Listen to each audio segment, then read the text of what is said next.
Oh, it was already on. Greetings, everybody. Welcome to another Alkebulan Awakening Series in conjunction with Kumbukeni. Today's broadcast is kind of not a normal format. You can see on the screen there's about 6 of us here.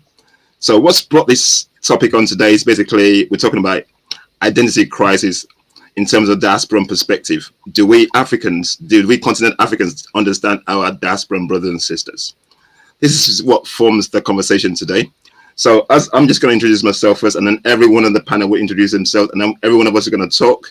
And then once we've done our initial introduction and topic, and then we're going to dissect the whole conversation. As always, my name is Oladile Dosumu. I'm the co-founder of the Imagine Alkebulan. Somebody challenged me today about decolonizing our minds. He said, what are we decolonizing? So I'm going to use that for today, decolonizing our minds and awakening our consciousness. He said to me, what are you decolonizing? How do you know you're colonized? Okay, but yeah. Sorry, no, I forgot I was not muted.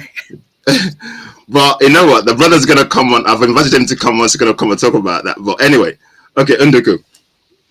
I just want to honor the person on my chair as we have this conversation.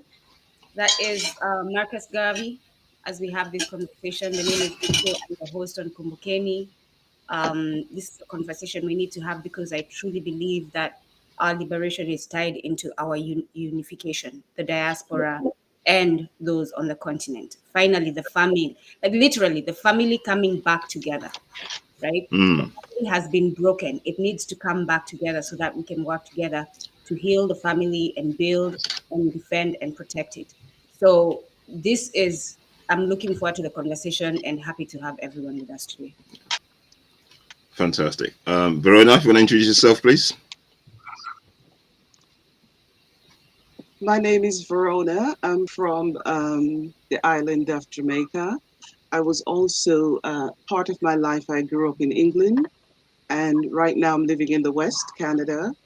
And from a young age, during Bob Marley's funeral, I started learning about my history a very long time ago. But what has brought me here is when I get to the point of trying to learn my history, I realized that I was stuck, and that got me mad. So I learned more about my history, and every time I get to a point of trying to get further, I ended up being stuck. So I'm at the stage now whereby I had my DNA done through African ancestry. And I found out a lot about my history, that I'm from the first housing scheme in the island of Jamaica, free slaves from Sturge Town in Brownstown, St. Anne area. And I'm here to find my people. And I've been connecting with everyone from Africa, all over the world, because I believe this is the time for unity. My mother also worked on the last slave plantation in the island of Jamaica until she died at the age of 51. My family is from that reserve, that they lived in that plantation until they moved to the district of Tri-C, which is in the district of or the town of Sturge Town. Now, I learned that we came from the West Africa, the Ashanti people, and the Igbo people, and all of that. So I'm just here to learn and understand my history and Okay. get to. Okay, thank you. Thanks for that. Inwari, please. Hey, peace and blessings, everyone. Hotep, Shalom, Assalamu alaikum, all the blessings to everyone. So to piggyback on Verona, I actually did a documentary entitled DNA, Using Genealogy to Change My Slave Last Name, which features, ironically, Dr. Gina Page of African ancestry. And here you actually get this shirt that says, Nigeria. I'm pretty sure she did a DNA. She might have gotten the T-shirt, Sister Verona. But it recognizes, what does it say? Nigeria, know your roots. Know your roots, all right. So make sure everybody can see it. So coming up from Newark, New Jersey, and African American, and lucky enough, I was born in 1970, and understanding our history and our culture in regards to African American history in the late 60s was the Black Arts Movement. So I was born right into the Black Arts Movement. Now, I'm one of these rare African Americans who had parents who were liberation minded at that time. A parent who was at Howard University, it was considered what's called an HBCU, historically Black college and university. For those internationally who may not know, African Americans, Americans had to create our own institutions because whites would not allow us to attend. And so, and my father was also very liberated minded. And so I got this from an early age. Most African Americans and Caribbeans may come across through either Rastafari or through reading books or maybe taking a class on auntie or uncle when they begin to understand cultural awareness. It may be later in their life in most instances. I'm a professor at several colleges. I teach social sciences and Africana studies. So having a kind of a sociological mind, I began to understand that only a very small percentages of people who truly, really want to reconnect with the continent of Africa. And then in America right now, there's this new rhetoric to kind of distance themselves or ourselves themselves from being African or considering themselves African. But for myself, I'm saying, bringing full circle, I'm lucky enough to have parents because most African Americans may not necessarily get Black liberation theology. All right, there's a difference between just being proud and Black versus connecting to Africa. These are two different ideological principles and concepts. So most, I would reduce and say most Black was considered Black Americans in the Americas, and I would say the Caribbean also are proud of their Blackness, Black heritage. Connecting to Africa is a different step, and I would probably have to do a study to say who's truly psychologically, socially, and mentally directly connects themselves to the continent. And I'll leave it there because I have way much more to say, but we got to go around.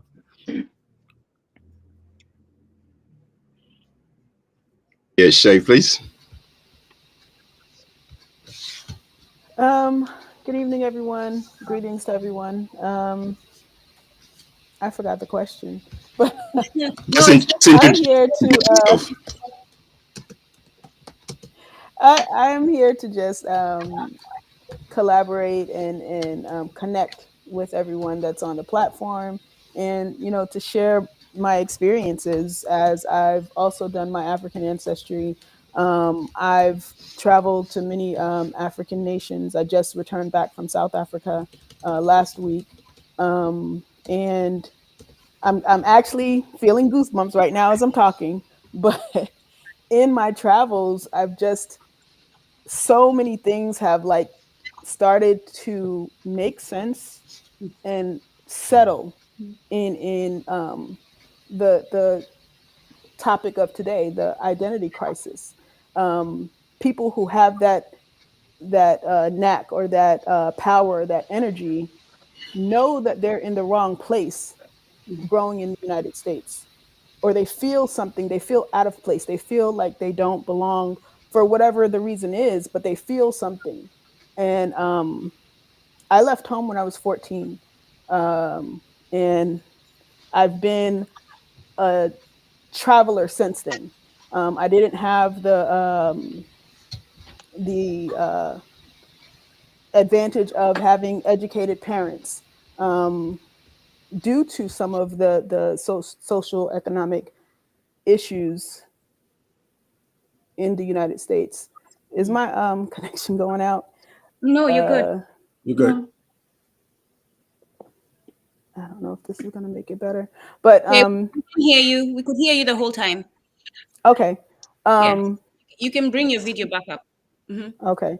So in my travels, I've come to realize that there's more of me in other places than the United States.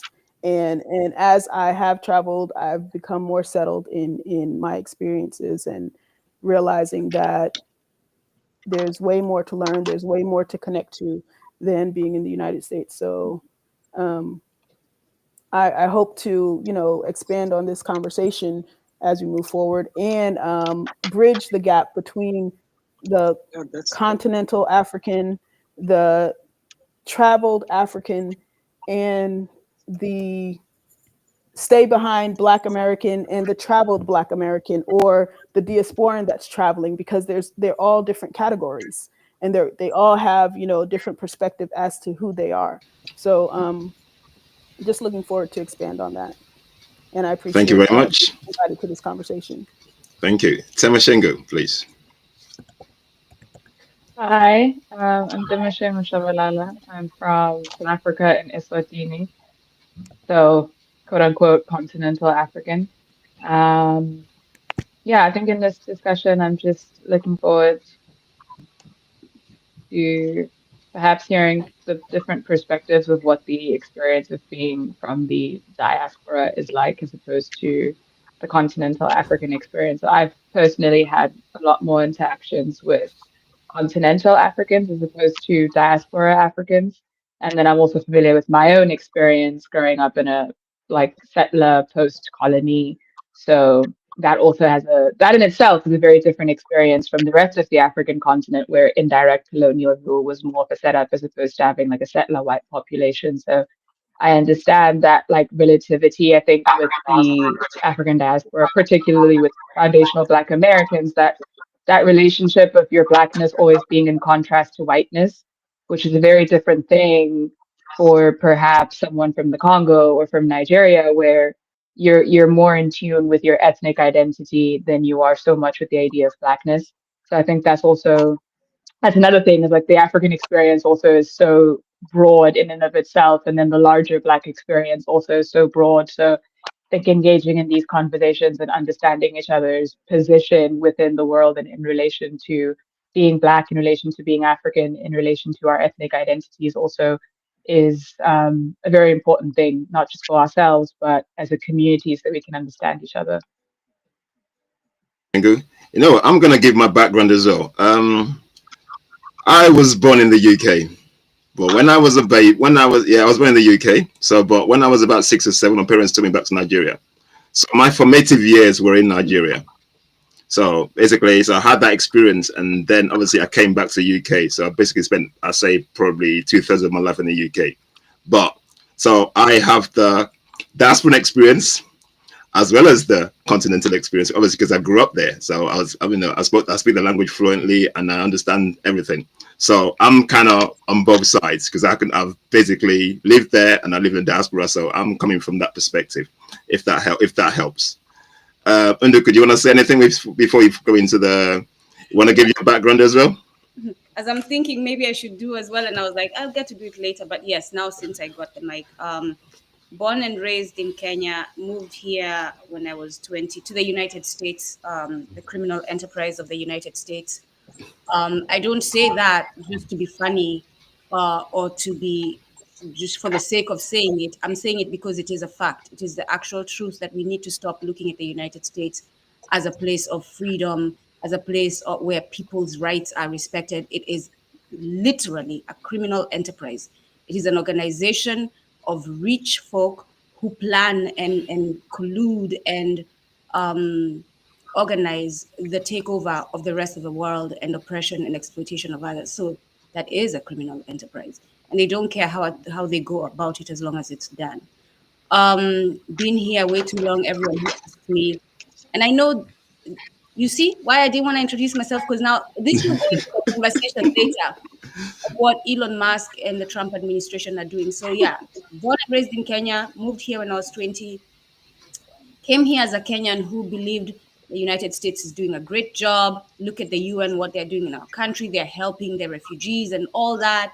And so, look at all the Negroes that right? And look at these Black Americans. They're so lazy. They're in America. If I was born here, at them, right? Like, what are they're not grateful for, until I started hanging out with the Black Americans and understanding, until I started reading about the history and about the system.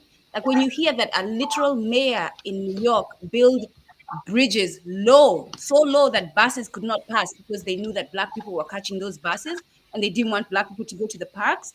That's when you realize Wow. this is not just about access. This is not just about pulling yourself by your bootstraps. This is much more criminal than it appears. And so, yes, now I know. And once you know, you have to do better. And that's what I'm doing moving forward. So, Absolutely fantastic. Thanks for the introductions, guys. So we're going to start with Verona. Verona, please share your experience with us, please. I'll give you probably about 5-10 minutes if you want to do that before we pass on to the next person. Yeah, 5-10 minutes. Wow. Now, my family, my mother, when I was a young girl, I grew up in St. Anne. So whoever is listening from there, so they can know who I am. And my my father migrated, and so my mother was raising us, but then she had to work. So she would see us 2 days out of the week because she was working still on the plantation. So my grandmother on my father's side uh, came and took me in, and then left my sister with my other grandmother, and they were farmers. So I grew up on a farm that has everything in there, and that's why I'm so um, against GMO because I know the benefits of eating proper food. So during the time I watched my mother worked on this plantation, it had like two houses, a little house at the back with two rooms. And to get to the other room, you have to go through like a window that is partitioned. I realize it's a slave house. It's the maid house, right, for the plantation. So as I watched my worked all those years, she would throw what called partner, right? And that's how they managed to send us to school. After that, I was sent to England, but it's a lot. I'll get into that later on in the discourse. Okay. So after that, I migrated to England, but before that, started learning about my history, but I was told that we were from Africa, but we were slaves, and the Arawak Indians are the native of Jamaica, which I kind of have a bit of a problem with that when I realized that we were all over the world before all of this. So when I went to England, I started learning more about my history because of how I was treated there, the racism, and even going through a little bit through college and all of that was really hectic, which was really horrible for me. But I managed to survive it because I had a large family there. However, after learning about my history, I got to the stage of deciding to do a family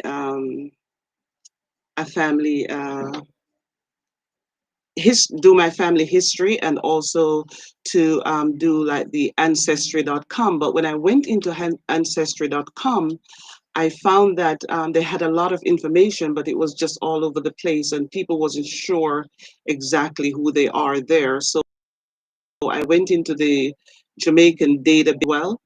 But what opened my eyes was when I went into the British archive.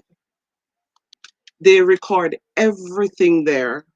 So I just and then everything I learned um, got me out of religion, actually, because I realized that the slave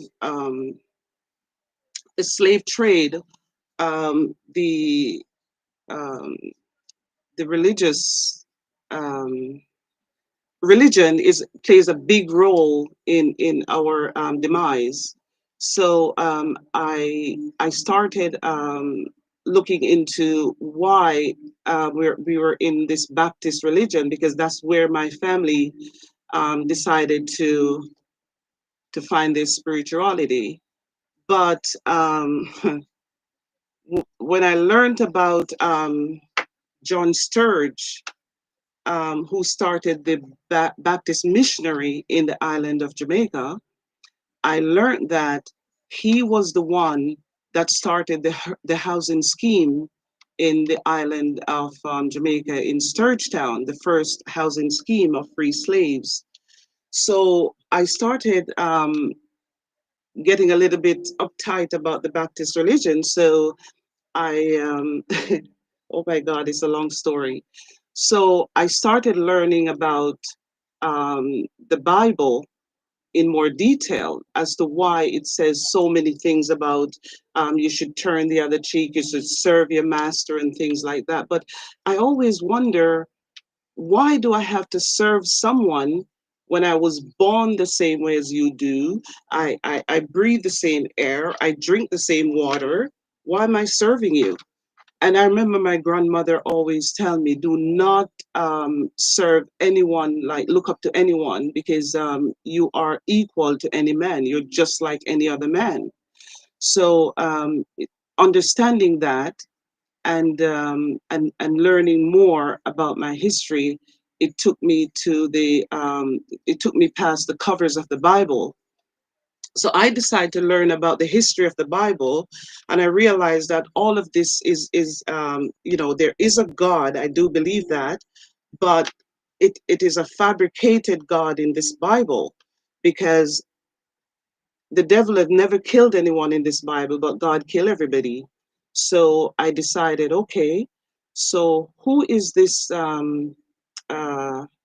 King James on the front of this, on the page of this Bible? So I started studying about King James, only to learn that he wrote a book about black magic and things like that. So I said, okay, then, so that's the devil wrote the Bible. So um, I'm going to go and learn about the African Bible. So when I get into Africa now, oh my gosh, there is so much to learn that at this stage, the only thing that I can think of when I think of the atrocities of slavery, where I'm at in my life right now, where as a black nation, the kind of atrocities that we have to deal with in this world, in sectors, in the churches, in the political system, I decide that there's only one way forward, and that is to find our roots and to unite as a nation and forget about all of this, because I know that I'm a product of slavery. I know that for sure because, as I mentioned, my mother worked on the last plantation until she died.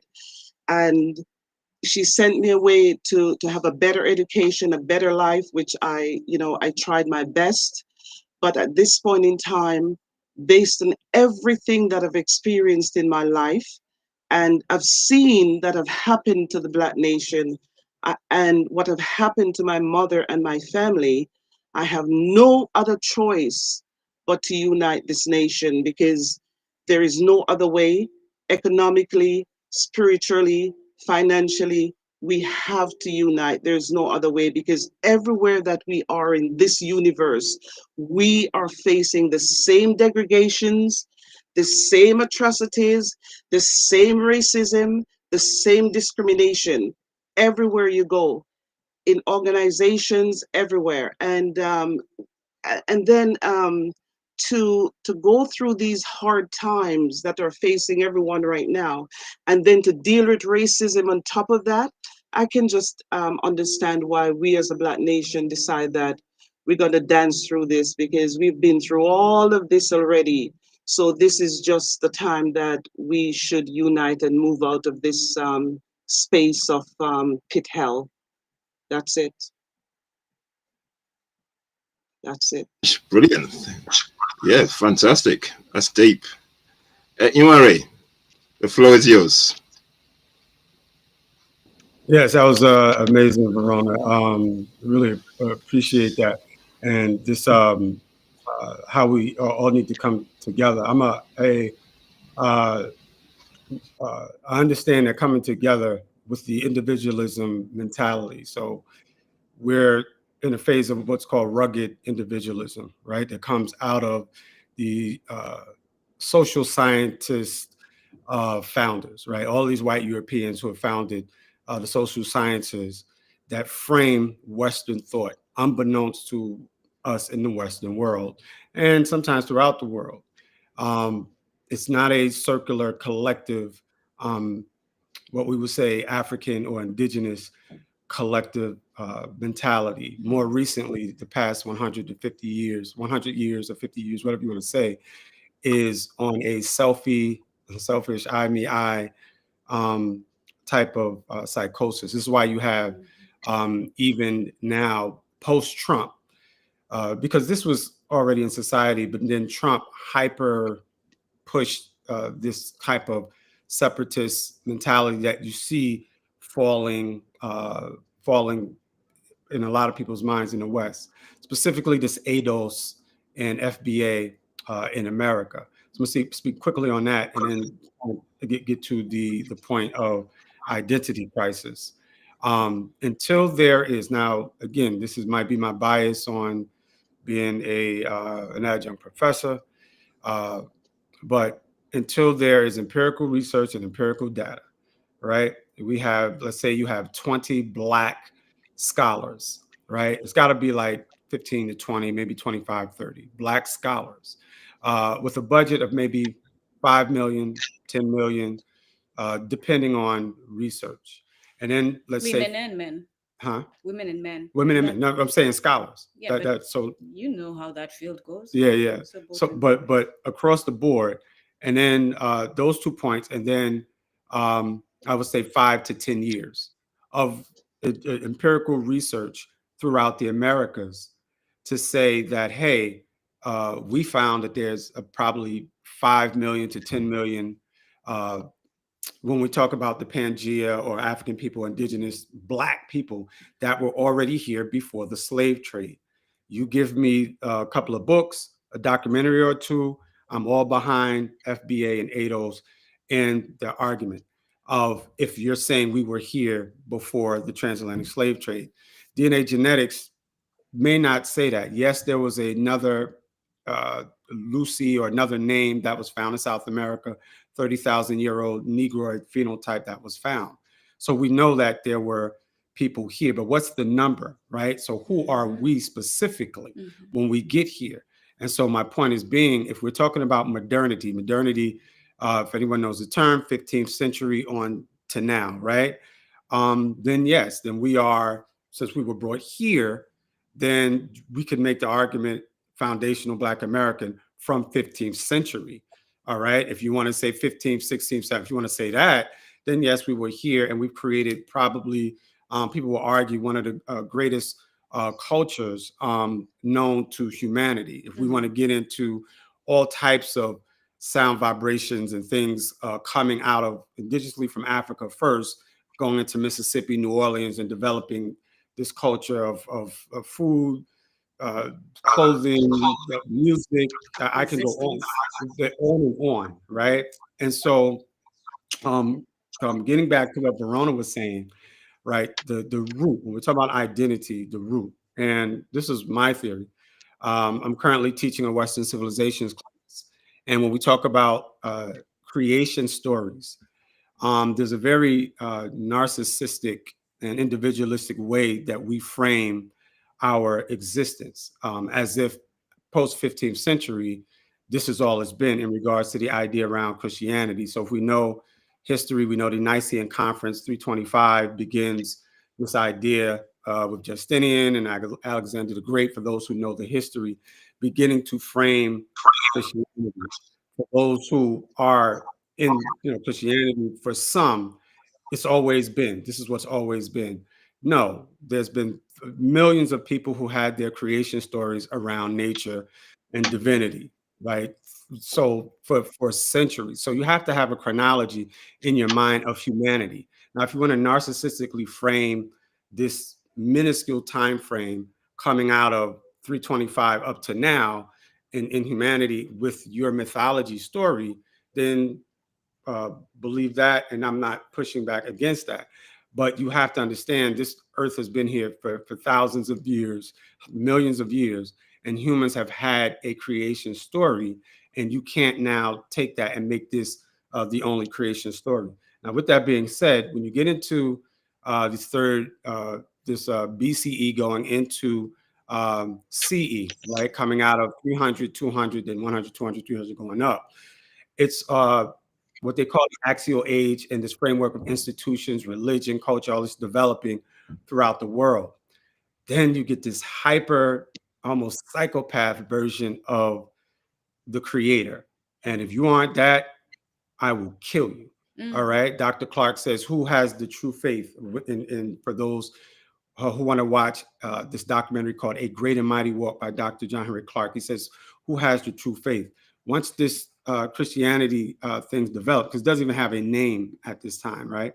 But once that begins to develop, you get almost specifically with Europeans, right? Because you have people of color who will say, oh, it comes out of Africa. All this comes out of Africa, and we can have that debate. But when you talk about what this version of Christianity we're dealing with is specifically coming out of this chaotic Eurocentric version that's killing, murdering, pillaging, Salem witch trials. We can go on and on with the things that they are doing to people if you don't practice their version of that faith.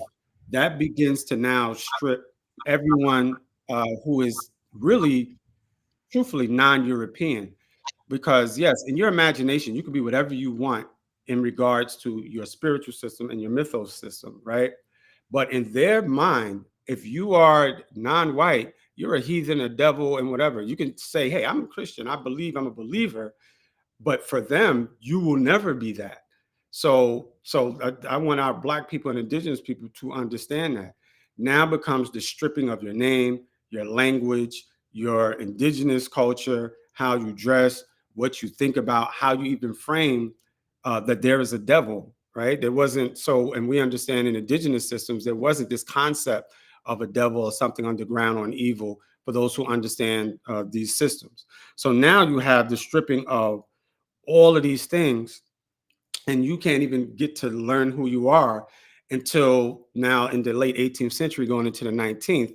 You have a couple of African or Black scholars who are starting to what Dr. John Henry Clark says, the Negro digs up his past. And I don't know if that's George G.M. James, I can't remember who wrote the book, but now Blacks are starting to really look into this connection to Nile Valley and these early indigenous systems. And so then you begin to have this reframing and mindset of now, hey, we're being oppressed. We've been oppressed for all of these years. Now we're starting to learn about ourselves as indigenous Africans. And so I want to close really quickly with 2 points.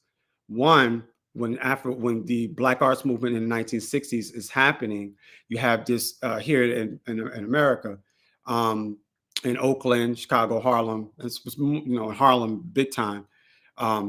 You do have the Harlem Renaissance and other things that are going on in regards to studying our culture and history, but that Black Arts Movement really hyperdrives self-identity to Blackness, because we have this oppression and proximity to white people that's not necessarily in the Caribbean and on the continent here in America. So I'm not saying who has the better or closer to Africanness. I'm not saying that. What I'm saying is because of white people on our ass and on our back on every level and this pushback, you have this movement. So developing, Black History Month, these studies and research around Black history and Africana studies.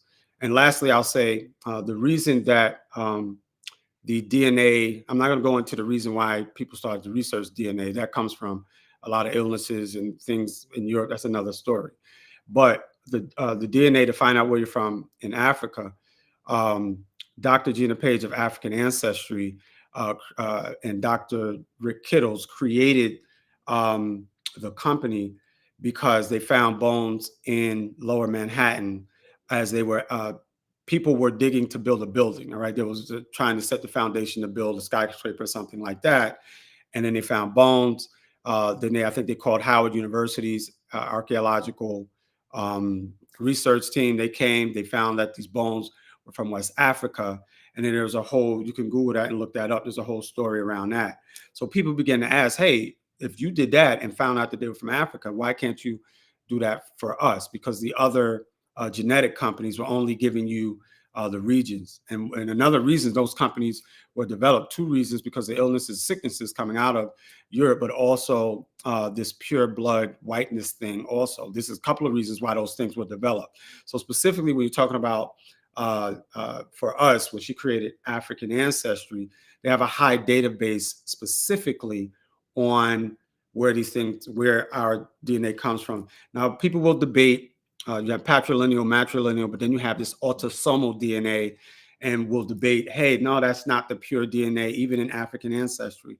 But it tells you matrilineal, patrilineal, all the way down the line to now connect yourself to your heritage. So the identity thing, and out in here, the identity thing specifically for Black Americans comes out of media, right? If Lagos, Accra, Durban, and Kigali, and they was rocking Louis Vuitton, head wraps, and all kinds of Benzes and Bentleys. If this has been, let's say this was the culture like Dubai, and we've seen this in media the past 80, 60, 70 years, then, oh, I'm from Lagos. And, oh, yo, word, that's where you from? Yo, fam, I'm probably from, that's what the majority of us would do. Only a few of us do that.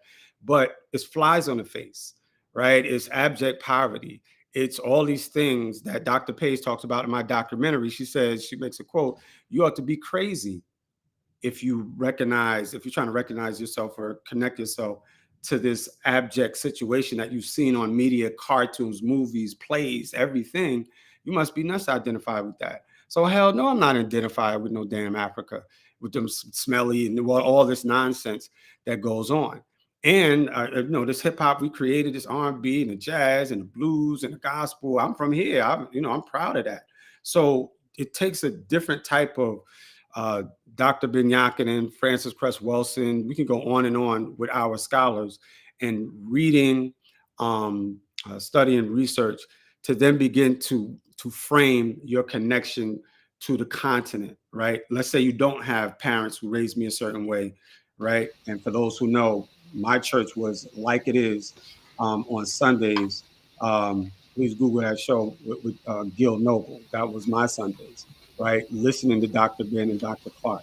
But if you don't have that, in my opinion, the only way people would directly connect themselves to Africa is through what Verona was saying, having these situations happening, these epiphanies, the studies, these research, this thing in you that wants to self-reconnect.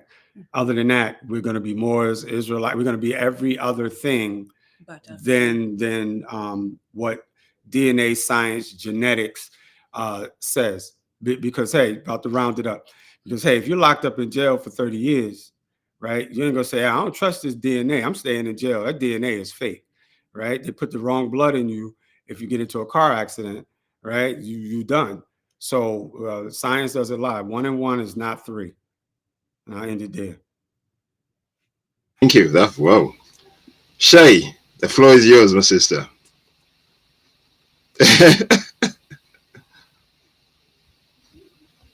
Oh, this conversation is like so deep. Noire and I, we have kind of a similar scope on what's going on. I can see he's listening talking, and I've been chatting to you. I can actually see that. I can see you smiling away there. I'll let you carry on. And just listening to Verona, and she's just coming from a whole different perspective, but how a lot of what she's saying has pieces to the African American perspective, but also a lot of what she's saying has the pieces to the colonized continental African perspective. And what I'm gathering is that, and I let me also say that I'm a high school dropout. I don't have any college degree, and I don't have a lot of formal education, right? But it takes whatever's in our DNA to let us know that we have to research more and we have to dig, like you mentioned, Mr. Noire. And what Verona feels is the same thing that I feel. And it's the same thing that you feel. And it's coming from somewhere.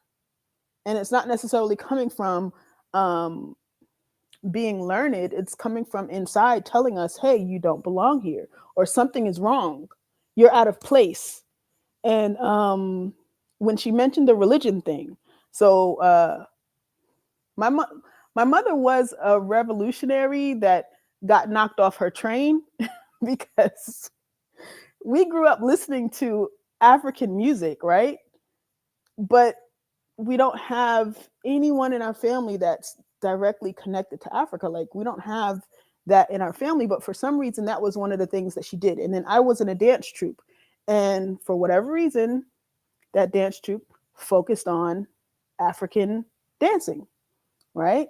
So that, I guess, helped, nurture something in me. I guess maybe the drums or whatever that does. But she hopped from religion to religion in Christianity and ended up a Jehovah's Witness. And that just didn't work for me at all. But then in New York, Long Island, the drug epidemic, the alcohol and all that epidemic hit, and that pulled me further away from my family, and that's why I left when I was 14.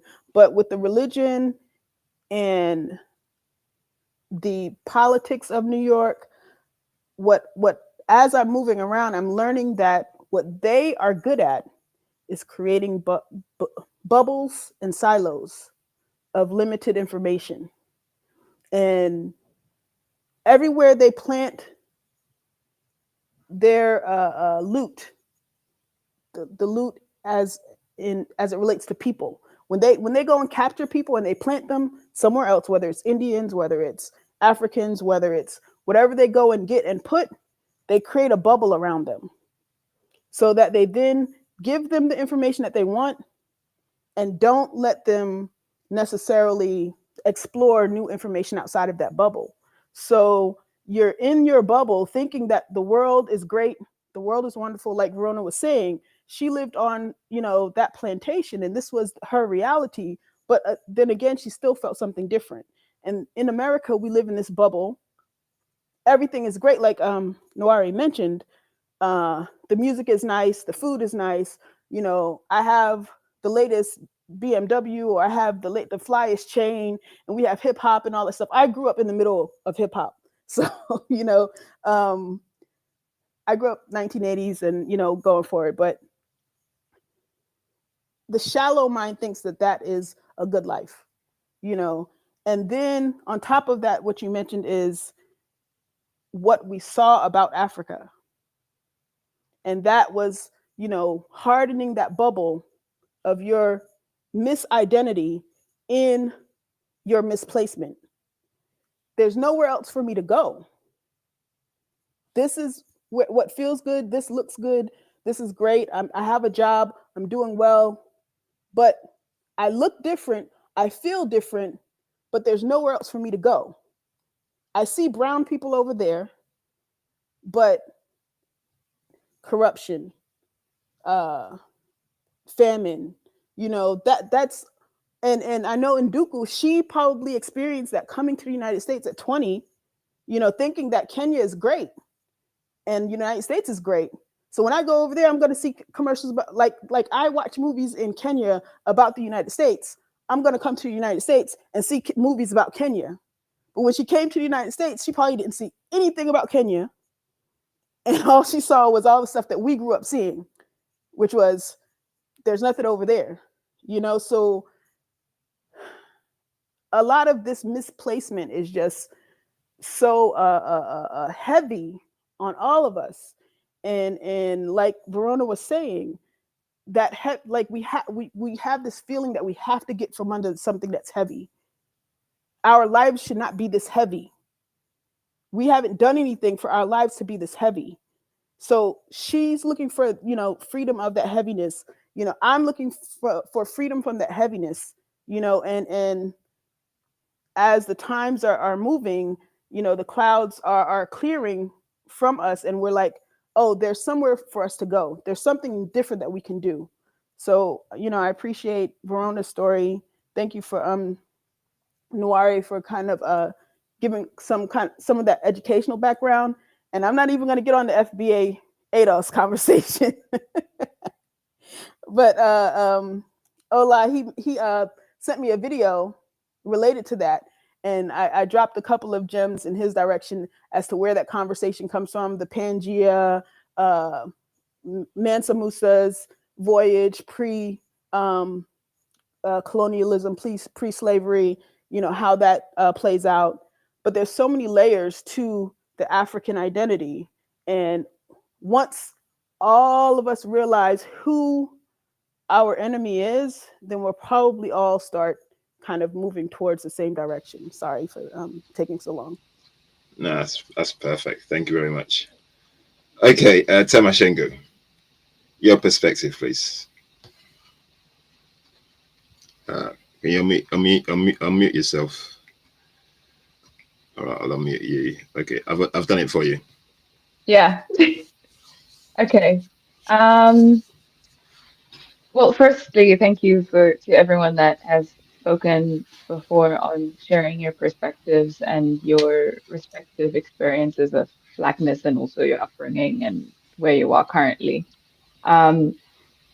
It dawned on me actually as you were speaking that I think another reason that the return to Africa or the African diaspora having issues connecting to your identity within the diaspora, but also issues connecting to your identity when you do make the move to Africa is because there isn't enough understanding of the depth of colonialism.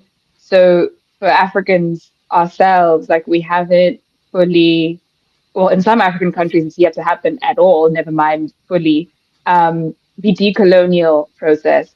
So we're also unaware of how much of our culture has been lost or how much of it has been damaged. So technically, when you try and connect to African culture, it can be very tricky to know what exactly you're connecting to. Are you connecting to the pre-colonial aspects of it, or are you connecting to the colonized and hybridized aspects of it? So which in itself compounds that challenge already, which is what really are you connecting to? Because that can lead you to being like lost on an even deeper level. You might find yourself more lost than you were before, which is part of the conversation that's happening right now for members of the diaspora who do move to Africa, where it's like, oh, I thought this would be great. And in retrospect, I actually feel more like I don't know what I'm doing. So I think that's also one part of it, is the decolonial mission from the African perspective has to take place before we can encourage the diaspora to connect. It's like we haven't connected to that ourselves. So en masse, we're all still in a kind of colonial bubble. We're still all in a westernized bubble in terms of the philosophies that we ascribe to, in terms of the identity politics that we subscribe to. So I think that that's something else that's very, very major, something that would stand in the way of moving towards a point of comfort in our identities and moving towards a point of unity.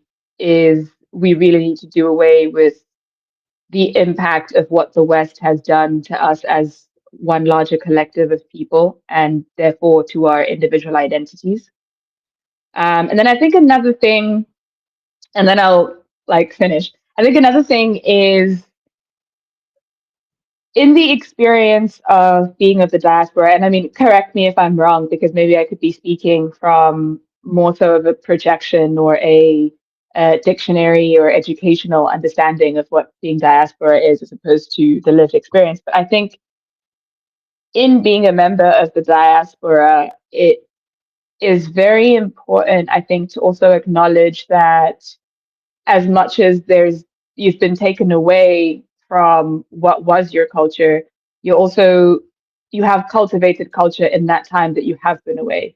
So whether that is for the foundational Black American or for Caribbean folk or for the South American folk, there's also a cultural cultivation that has happened there.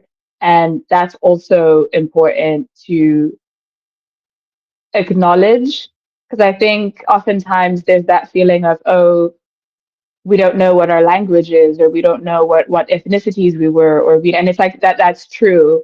And I can imagine that's a very daunting feeling to have. But at the same time, you've cultivated an identity that your ancestors have worked towards, that you can work towards, that is continuously progressing as all cultures do. So I think also not feeling less than in respect to continental Africans is also very important, because whatever the diaspora cultivates is still a culture. It is still very African. Also, you are African at the end of the day. So it's definitely dehumanizing to yourselves to not acknowledge the importance of what your ancestors and what you guys actively are creating as a culture. So yeah. Yeah, thank you, Temashengu. Anjuka, you want to go? I can see if I can get Shena back. Right. Okay. So John Henry Clark, and I shared another video of him. Oh, John Henry Clark is one ancestor, one elder that everyone who feels lost should connect with, because Yep. he definitely will start your journey back home. I like him because he has a soft voice, because despite the fact that he's telling you the truth as it is, his voice is soft. So it's easier to accept it in your spirit, listening to him. But he does not mince his words. He's very clear about what must be done and what has taken place.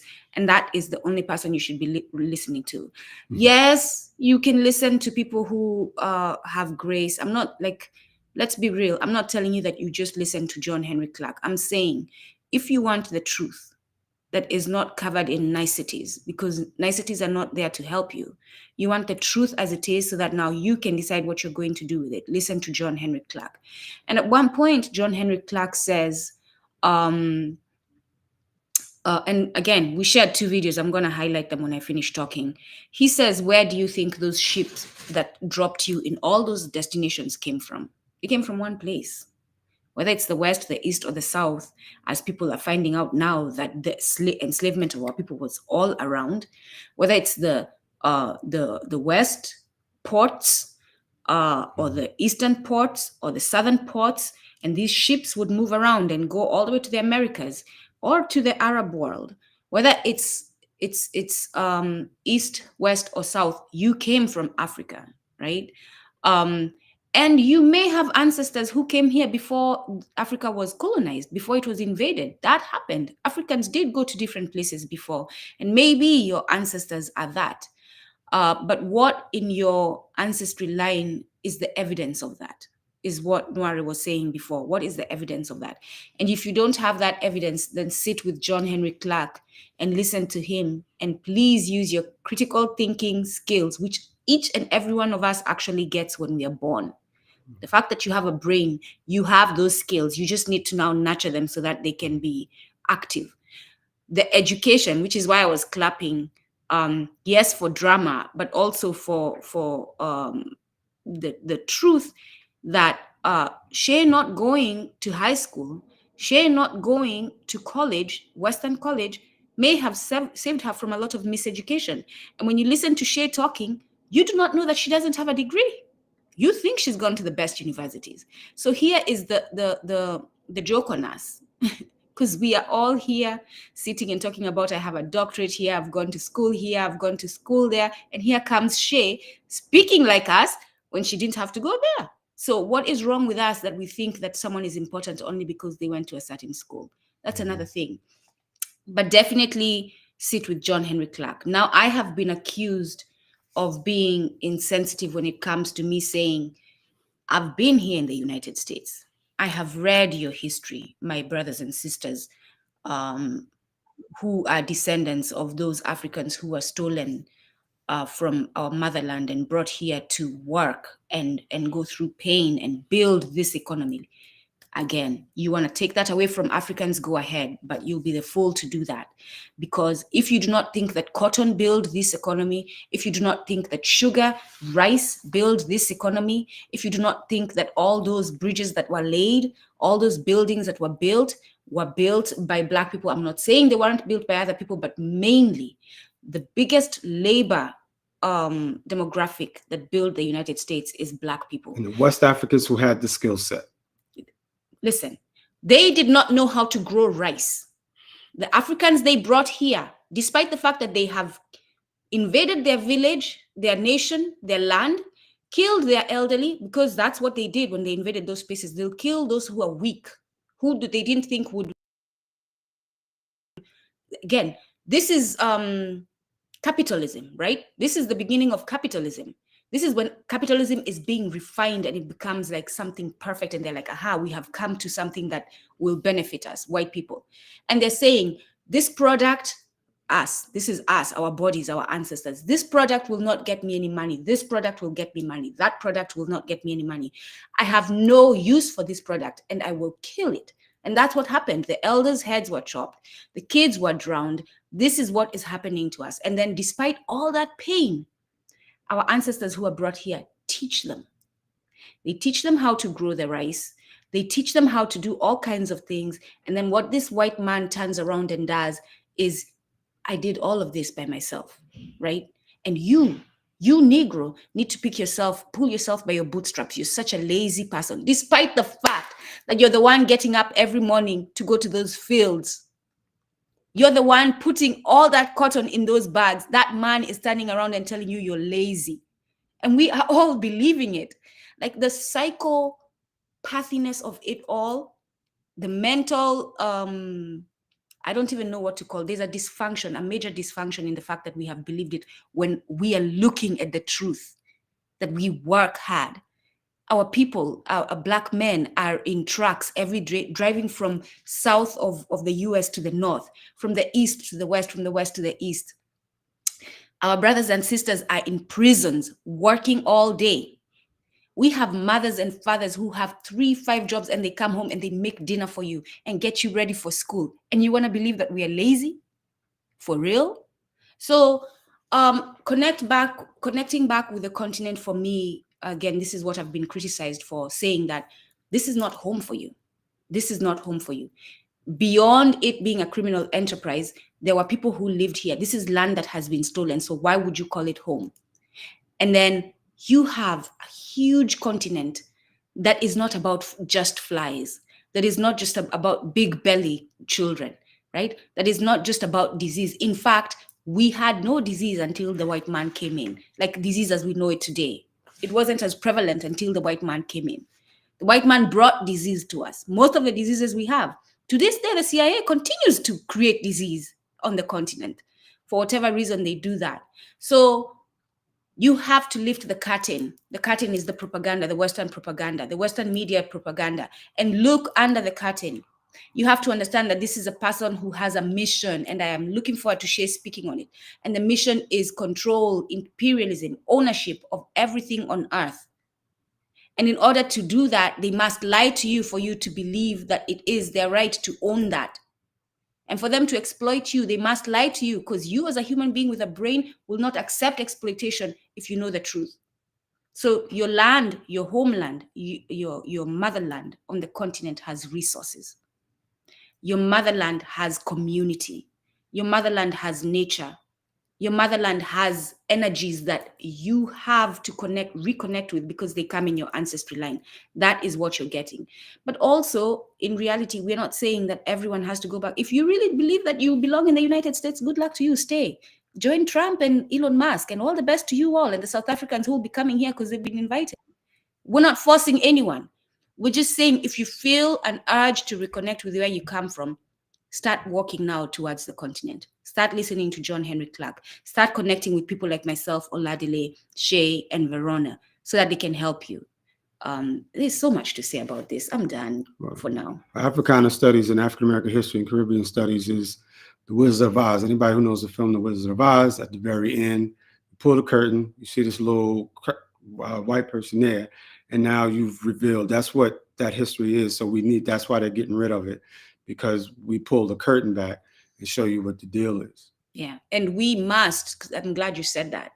We must now in small groups start book studies. We must. All these books, let's get them, let's keep them.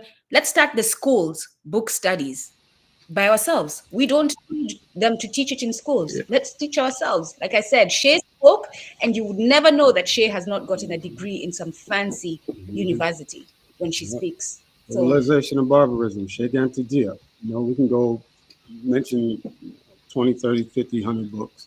It's there. yeah. Okay. So, Okay. yes. I'm gonna keep it short. Because I'll just let everybody speak. My experience, obviously, like I gave my background in terms of born in UK, lived my formative years in Nigeria, and then obviously the rest of my life so far as I go back and forth Nigeria and the UK. Something I've learned is that the people in Africa are ignorant of their history. They don't know what's going on in the West. So whatever false narratives is posted to the people in Africa, they believe it. And then they don't know their own history either, because the history has been taken away from them. So basically what the West has done is play devil's advocate on both sides, flipping the script to give a false narrative on both sides. So we don't know what's going on to each other. So I remember when I came back to the UK in the 80s, like Nduku said, you said, oh, what's wrong with these black people? Why can't they do this? Why can't they do that? That's because that's what we were told. And I'm thinking, you have all these opportunities. Look at where I'm coming from. You haven't got the opportunity to say, why are you not doing stuff? But as I went to college and I got to mingle, then I realized that we have a trauma in Africa. They have the same trauma in UK or in the US, which is we basically have the same enemy. So as I began to understand that, then the more empathetic and the more understanding I became to what's happening in Africa and what's happening in the UK. And a lot of these Africans, people are listening to us right now. A lot of Africans do not understand what our diasporan brothers are going through in the US, because most of them feel so constipated that they want to come over to the US, not knowing the challenges that they're going to face. They don't know. And like Ndugu said, I think for our diasporan brothers and sisters, for me personally, this is me speaking, we need your expertise, your understanding, because you understand the enemy more than the people back home do. They haven't got a clue because they just want to come over here, but you understand them more. So basically your skill set, your expertise is needed to actually to shape those ones back home into place so they can understand exactly what the kind of enemy that we're confronting. And this is how I see, and this is basically why we're doing this work, to basically bring us together, because we, our diasporan brothers and sisters, diasporan brothers and sisters who are in the US or in the Caribbean, that's the missing link that Africa needs to develop. This is basically the skill set that we need, and this is what we need to bring home. And this is basically why this conversation is so important. So when Shay was, that I can't forget that day, Shay, when we're having this conversation, that it just stuck in my head. So anyway, that's why we are here. Verona, I'll let you carry on. What would you like to say, sis, based on what we said so far? You're muted. I will unmute you now. Okay, I've unmuted you. I can hear you now, yeah. Yeah, so I'm going on the same point that you're talking about, colonial powers maintaining control by putting us against each other. So like on the continent of Africa, they will tell them one thing that we're no good in, and then when Africans come to the West, they treat us just the same. So that is a big problem for us. And even so, when we're trying to have connection or collaboration with Africans, they also have some kind of problem with us. So I don't know what's going on there. So I'd like to know. That's what I'd like to know. What is happening? So my thing though is that as we move forward, Hello? Yeah, we can hear you. Okay. So my No, thing we can though, hear as we you. I move, was gonna comment what I said. Let me just. sorry. Okay, so my thing though, as we move forward, So I I think was. that,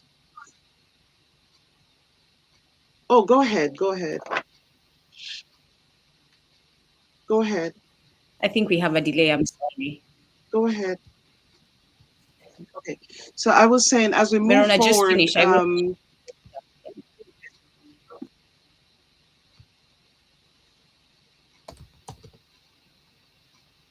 okay, can I continue? Sorry. Can you hear me?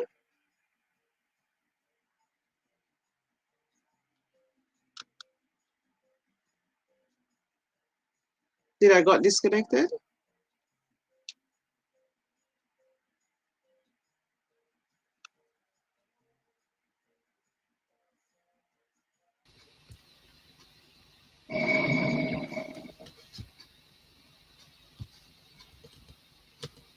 Hello?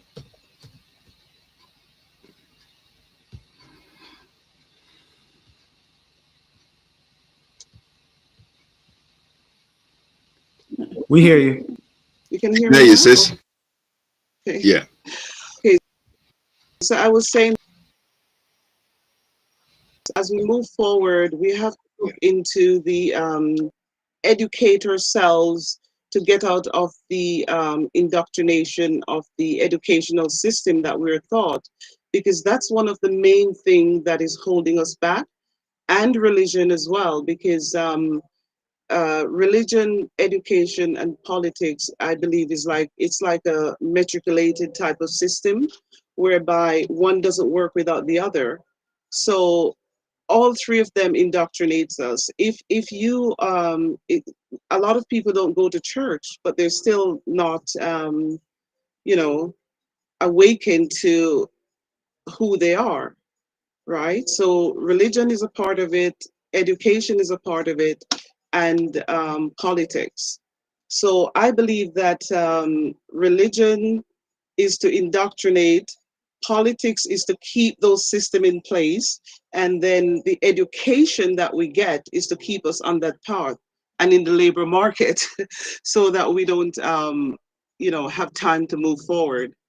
Now, my vision of this movement is that we need to start teaching the younger ones about how to take the take the baton, and how we're going to do that by creating system, as you're saying, to start some kind of community type educational civic education system to teach our younger ones about themselves and who they are from what we have learned. Because if we learned all these things and don't put them into action, then it's futile, really.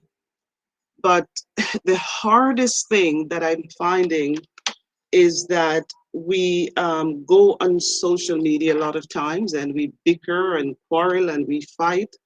And at the end of it, nothing happens. I noticed that no one is utilizing that space in the right way, in the sense of like we're all here right now, and when we leave, no one connect with each other. And I don't believe this is just an internet thing or a social media thing. I think that we need to start getting foot and go into our communities, meet our locals, let them know what we're all about, that we are uniting our nation, and help them to see the vision, because we are so busy doing so many things these days, and it's a system that is put in place to keep us busy so that we don't pay attention. And based on that, I believe that if we really focus on teaching the younger ones about their history and guide them in the right path, then that's a really great way of creating a future for them, and even ourselves now, if we really put things into perspectives properly and move forward, I do believe that we can reach some level of unity before 2065, as they say. I believe it's just a mind shift, and if we can get you know our our people to just change their mind, just the mind, then I think we can do this. I don't know. I'm not very versed in the political systems and all of that, but I know enough to know that that's one of our biggest problems. And because all of the systems that are in place right now, when you look back in history, even the banking institutions played a great role because someone had to fund slavery. So who was funding all these things? Now, one of my biggest thing that I always talk about, and I'll be just touching on different points, is reparation. And we always say that, oh, it's a waste of time, but I don't believe it's a waste of time. From what I know and what I've studied, there we will get reparation. And how are we going to do that? I'm talking about mainly the diaspora. And how are we going to do that? I mean, our motherland, the whole of the world is there, and most of us are colonizers. So why aren't our leaders, when they do trade, um, incorporate some kind of tax for our reparation? Because a lot of us in the West are very we're in dire circumstances, and I'm not just saying that. Oh, I'm just talking about us on a whole. Because if one of us is suffering, all of us is suffering. We just don't understand that. But I think they need to incorporate some kind of taxation system in trade with all the colonized countries to pay some kind of tax or funding towards slavery, especially if they're still dealing with us in Africa. That's what I think. Now, based on the ancestry thing, I believe that because most of the Western world, or most of us in the Western meridians, or Southern or Northern, apart from Africa, do not know our history. So it is very important that when you get stuck, to get over that hump and to find your people, you have to do some kind of DNA test. And I think that the best one out there right now would be AfricanAncestry.com. That would be the best one, because I think I heard someone mention Dr. Gina. They specialize mainly in the African nations, finding their roots. So I think that would be the best route to go. I don't know of any other one, because I was always one that thought that I would never put my DNA into the into the database. But I think that at this stage, it really doesn't matter, because the way how technology is going, everything is linking now, and we have no privacy anyway. So what's the point? Just get it done. Yeah. But one of the things I want to talk about as well is the expense to how expensive it can get to get all of these things done. So what we need to do as well is to create some kind of funding to fund, uh, this kind of, this kind of project, so that people who are not able to get their DNA tests done can get these things done the way, I don't know how that would work, but I think it's a good thing to look into. As it pertains to going back to Africa, that's one of the biggest thing I heard most people are talking about. But I don't believe going back to Africa means liberating Africa. I think the liberation happens from where you are. You don't need to move to Africa to liberate Africa. Um, the only thing that can liberate us is to unite from wherever we are. And as I mentioned earlier on, economically, spiritually, virtually as well, and also it was economically, spiritually, virtually, and there was one more that I always thought about. I think it was oh gosh, I forgot it. Um, uh, oh, sorry, I don't remember what that part. But anyway, apart from all of the the the the issues that we're facing, um, I don't think that fighting and quarreling and having disagreements is going to fix anything, because we've done all of that. And I don't think that waiting on anyone to unite us is going to help us, and we can't expect uh, any other groups to help us do that. We have to do it ourselves.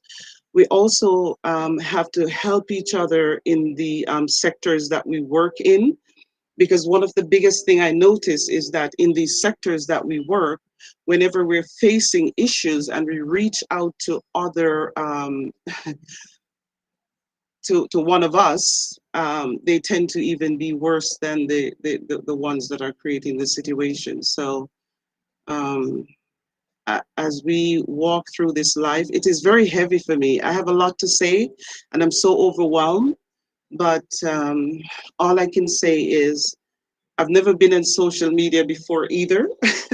And the reason why I've never been in social media is because I don't do very well in situations where there's a lot of conflicts and disagreements.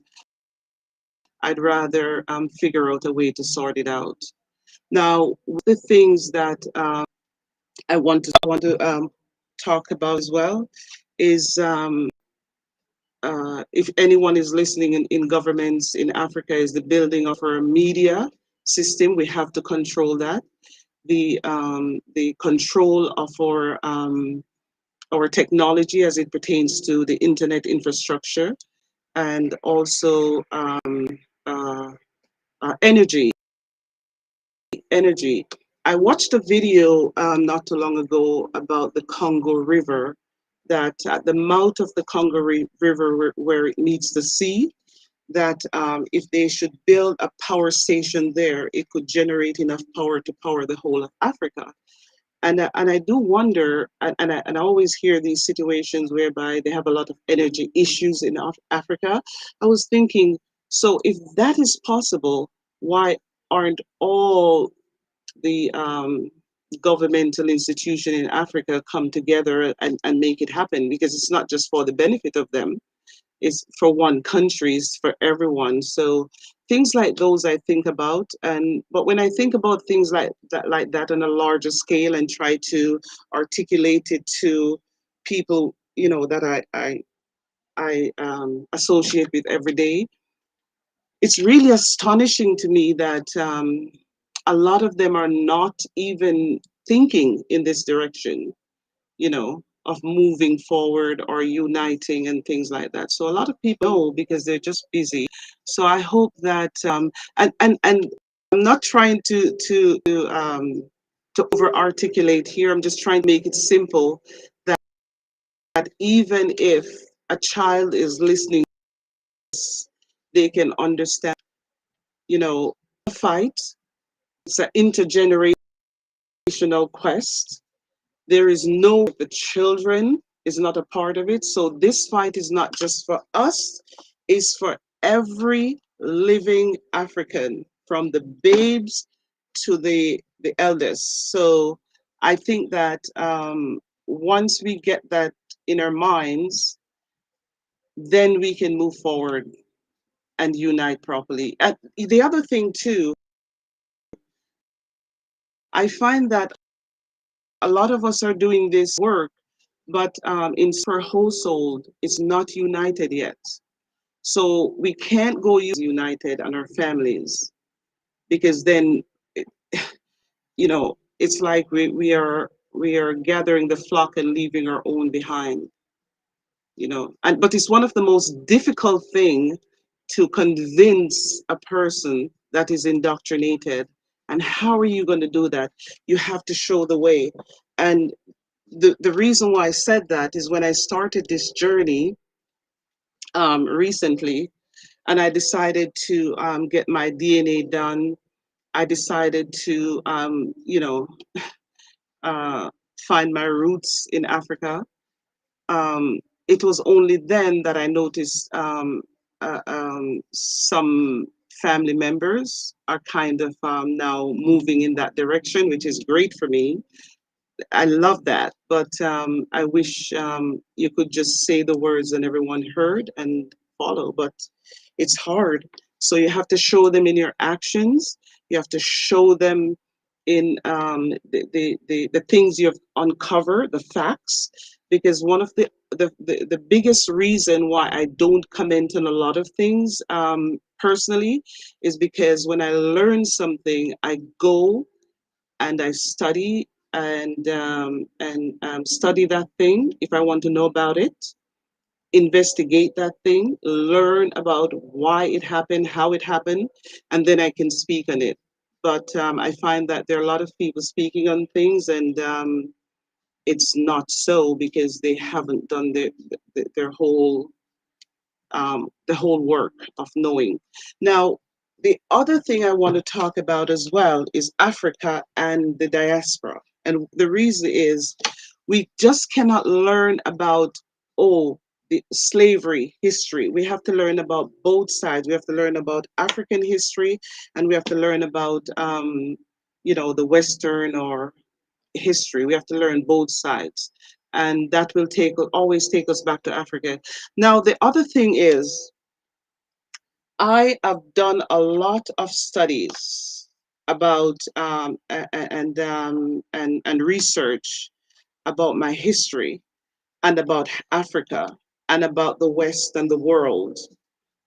And every single thing that I've learned and take it right to the end, it always go back to Africa. So I realized that everything from the beginning came out of Africa. And for those Americans who are saying that they're not from Africa, it's a futile conversation that they're making because we were here eons of years all over the world. Even in Ireland, I learned that there were a group of us that was living in Ireland a very long time ago before the Irish were there. And when the Irish came, for some reason, some war happened, and then they were, you know, they captured and whatever they've done. But I learned that most of those people, when the war happened and they were captured, they were sent to Montserrat. And then from Montserrat, they were sent to Jamaica and also to Barbados. Now, we always believed that most of us are from Africa, but then we have to also look into that history and find out where were those people in Ireland, because if they came to Jamaica during the slave and they weren't transported to Ireland during the slave during the slave during slavery, how did they get to Ireland? So then when you look into the Irish history, you know that we found that there were a group of us that were living there a very long time before the Irish and all over Europe. We have even learned that we were kings and queens in Europe. So how some the way how I think and the way how I believe that whatever the mind conceive, it's a possibility. I Mm. always wonder, how did my ancestors allow themselves to to get to that? But it's amazing what a gun and gunpowder can do when it's pointed at you by a few men, Yeah, because I don't know how they did that. But anyway, yeah, that's my story. It's a lot. It's a lot I have to say, but yeah. Thanks, as we Verona. touch on different points, please pick up and help me to Okay, understand this. Is yeah. thank you very much. Sorry. Imare, because of time, do you want to just give us your conclusive thoughts of this identity crisis, please, my brother? Yes, absolutely. A couple of things I want to point on, and thank you so much, Verona. And then the point that you made, Yeah, Alalale, in the private chat. Yeah, fundamentally, uh, and I'm going to play. I don't know, we're gonna call it white man's advocate. Some people say devil's advocate. Some people say all kind of stuff. But here, the ethnocentrism becomes a major issue on the continent, right? Ethnocentrism, meaning the specific ethnic groups and the tribalism, makes it difficult to nationalize in yeah, certain regions. And then, so because we talk about what Ibrahim Traore is doing in the Sahel in collectivizing um, the continent, right? This is this thing that people would wish would happen, but it's extremely difficult to collectivize. Like when Aladale was saying, when you have people coming in and thwarting that, right? These, um, these people, FBI, CIA, whoever, that are coming in and thwarting.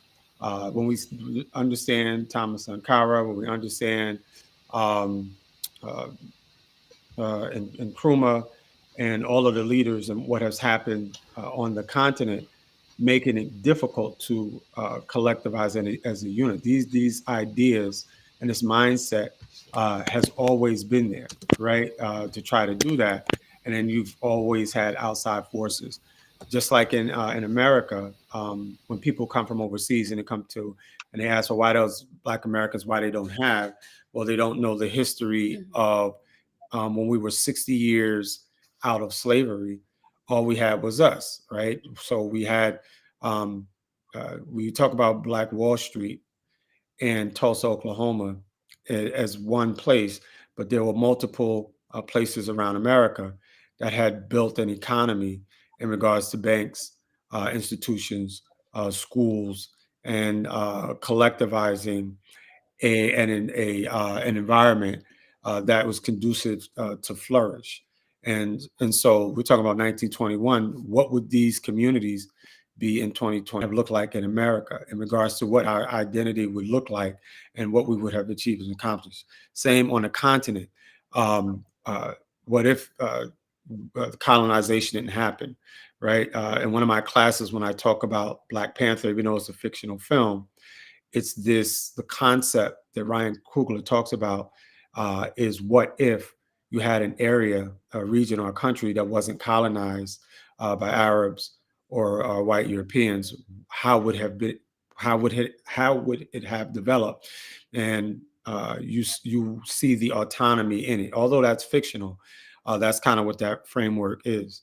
Um, to also speak, piggyback again on some of what Veronica was saying, when you talk about Anglophone and Francophone and all of these different cultural dynamics of where their primary schools coming from Britain, France, or even Spain, and Africa and the Caribbean, they're not going to, obviously not going to be teaching you about the Haitian Revolution in another Francophone, meaning Senegal schools or Cote d'Ivoire schools aren't going to be teaching you about the Haitian Revolution and this liberation against France and white Europeans.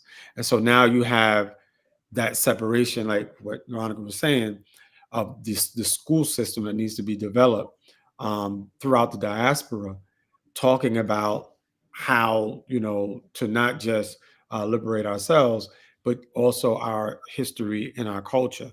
Um, One thing I also wanted to mention too, when you mentioned the DNA, Dr. Gina Page of African Ancestry, they destroy the DNA. You're able to, if you want to, put in um, a fake name, if you will. And I know a lot of people say, "Oh, you need the address, you need these things," but there are methods that she has to have that destroyed after you get your results, and that's another discussion in regards to the DNA topics. Um, in regards to identity, I don't know if there's still currently a Black community like it was in the 20s, 30s, and 40s. Maybe in the Caribbean, maybe in Africa, there's still this identity with If you're Igbo, Yoruba, Hausa, Wolof, Kikuyu, we can go on and on. There's certain identity politics at play, even with colonialism. But there has to be a unified Pan-African collectivization that I'm very pessimistic about because of the Western colonization of individualism here in the States and also in Black Europe. And so I don't know, because I'm optimistic in regards to Pan-Africanism, but when you talk to individuals, Black in the Americas, everyone has their own mindset on religion, culture, who they are, identity. Whereas in the sciences, a thing is a thing. Like if you're a German Shepherd and you take the German Shepherd to America, it's not an American Shepherd now. It's still a German Shepherd. But if in your imagination, in your mind, you're saying you're this person because you have the right to, in regards to Western socialization, you have the right to say, make up whoever you are, then it makes it very difficult to completely collectivize against the oppressor the way you would need to. And we make jokes about removing satellites and this is the only way when you're talking about social media. Like, how can you get people out off the computer, off of social media, or use it as a tool to collectivize? And my only theory is there has to be some type of extremism that happens to Black people globally, collectively, maybe at one time. I don't wish this to happen, but for Blacks to get it, to understand, whether you're in Bahia, Brazil, in the Caribbean, especially on the continent. It's difficult on the continent because there aren't whites there. They aren't able to see the oppression and how it kind of affects them unless you're educated a certain way. South Africa. Yeah. And so unless there's some type of, I don't want this to happen, but some type of extreme scenario that happens to the diaspora again, I'm talking about continent, and like it has to be so extreme that you have to, now it has to click, that you now have to know that you have collectivized with your brother and your sister. Because other than that, I'm going to be a fashionista, or I'm going to be a hip hop guy, or I'm going to be, I could just say, hey, I'm Igbo, Nigerian, me personally, when I got my DNA back. So I could just say, hey, I'm going to learn my Igbo language, travel to Nigeria, and then immerse myself in now what I understand to be my original culture, right? And I'm not saying, like the sister said earlier, that we don't have a culture as African Americans. We know we have that. It's one of the biggest and greatest, not to, but there has to be something that will help us to see that, because currently I think we're all going to remain kind of in this individualistic thing, continuously having conversations about Pan-Africanism.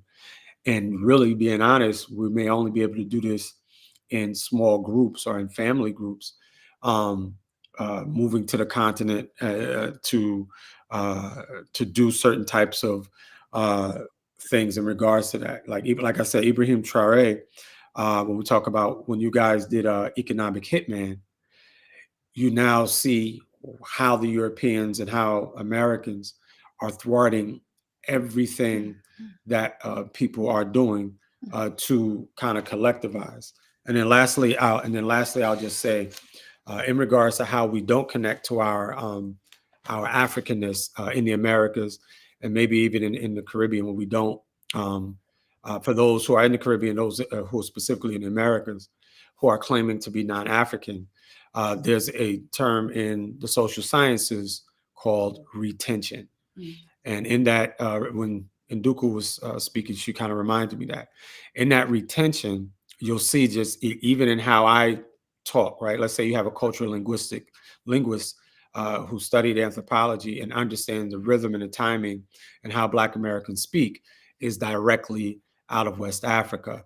The Holy Ghost that you're catching in the Black American church, you see the two-footed shovel is like a Congolese dance when they do. So all of these things in the music, the rhythm of the music, and food, right? The spices. So social scientists have already shown you, right? Let's say you don't know nothing about Africa, showed you these West African Yoruba cultural type of things, or whatever culture in West Africa, and how it correlates and directly connects to the Caribbean and to Africa directly.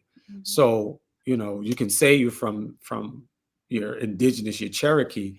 What do we see Black people that is Cherokee? Like tell us all of these things, because everything social scientists and that have been researched is even in the Ebonics research, right? It's clearly African. So in that identity thing, yes, we have an identity. Hip hop, we can go on and on. I just in my class, did a whole thing about the Bronx and the poor cities and how hip hop comes about and all of this stuff in one of my classes Thursday. So yeah, we have a culture, but and then lastly, I keep saying lastly, I say when people say we don't have a culture, what that means is when you're seeing like head wraps and dashikis and these colorful clothes and different languages, people automatically equate that with culture, right? And not understanding all of these things that are developed in the Caribbean and as African Americans in the past 200 years is culture. And I think that's where when people say Black Americans don't have culture, they're confusing it because they see Arabs speaking another language and all of that other stuff. Oh God. Oladele, quickly before the next person speaks, I'm just gonna comment quickly. Yeah, go on. We need to round it up. Yesterday, I was in the criminal enterprise speaking to what Noir is saying, culture in the criminal enterprise of the United States. But I could have closed my eyes and pretended I was in Africa because of the community I was surrounded by. From morning, we attended a janaza, a funeral, Islamic funeral in the morning, went to a basketball in the afternoon, and then had an IFA event, attended an IFA event later in the day. And just being in those spaces, these were events led by Black Americans. I was a guest. These were events led by Black American communities that have established here for years, grounded in their African ways, despite connecting with other foreign ways of being. And it felt very African the whole day. It felt like I had been home at some aunt's event and we were all talking. No, no kidding. So let's not see Black America for the hip hop, for the sagging pants, for the twerking, the butts, the butt cheeks that are everywhere and the boobs that are everywhere that is just ridiculous. Let's not see Black America for what the white man wants us to see them for, because that's what that is. That's Black America controlled by capitalism, is what we see. Let's see Black America for what it truly is. The coming together. I'm in Cote d'Ivoire and I got my baseball cap on and I'm going on my way to Ghana. And these brothers come up, my nigga, what's up, my nigga, what's going on? No, my nigga. Yeah, so that's who I am. I'm not Professor Burge. I'm not, let's say, a sanitation worker or a lawyer. None of those things. This is just, you know, we're not going to be able to escape that through media. I don't think. And my brothers and sisters who are here. You know, I see one of the things one of the things I notice is that many Africans grew up with the stereotype that about Black people in the diaspora being lost and entitled. And while the diasporan grew up believing Africans is a place where there's famine and suffering and hunger, right? So I think that there has been a mutual mistrust that was planted deliberately, and it still influences us today, until this day, I believe. So I just think that once we can, try and, join the two, separate the colonizers from us, in the sense, not that we're going to separate ourselves, but separate how we interact with each other. I believe that we'll be able to get past this for some reason, because I just find that one of the reason why they did this was to reap Africa while they have us in the West doing their labor, right? So if we can try and bridge the gap there, we'll have a better understanding of how we can move forward. Verona, final words to Shayna, please, and then I'll go to Tema Shengu because of time, guys. Shayna, please. Oh my gosh. We need a mango tree. We need a virtual mango tree where we could sit all day for a few Yeah. days and just let go, because there's so much. Yeah, to unpack. There's so much. And I just want to speak on my experience going to South Africa. I was only there for 3 days. Mm. And I always get goosebumps when I talk about what's going on. But the tension in South Africa, I went to Cape Town. It is so thick. I don't know if South Africans can feel it, but as an American coming to South Africa, and oh, it's so beautiful. Look at Table Mountain. Oh, look at the coast. Oh, everything is so organized, blah, blah, blah, blah, blah. The tension is so thick.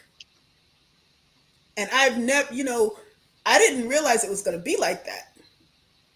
And then I shared one of Maya's video with Oladele the other day, and he said he already watched it specifically about Cape Town and the movement of bodies, again, moving them from Eastern Africa to the Cape, right? It wasn't bad enough that you had Africans there already. Mm. You want to make a deal with these people, and that's the other thing. Like Verona was talking about politics. I call them politricks, right? Yeah. You want to talk about politricks, right? Religion, the layers of tools of craziness. And Nduku mentioned, the mission of missionaries. We're going to bring you this book, and it's going to tell you about your salvation because you're a savage. Yet I need your savageness to help me get through these jungles. Like the layers of craziness. I'm sorry I'm getting off topic, but it's just so much. It's so good. And when I was there, I was just like, and I was with two of my friends, and they're not as deep thinkers as I am in most cases, but though I was, enjoying myself, it's just another, space in which you again feel this heaviness, like Verona was saying. You know what I mean? Like, and I put into the group just a few minutes ago, the chat saying,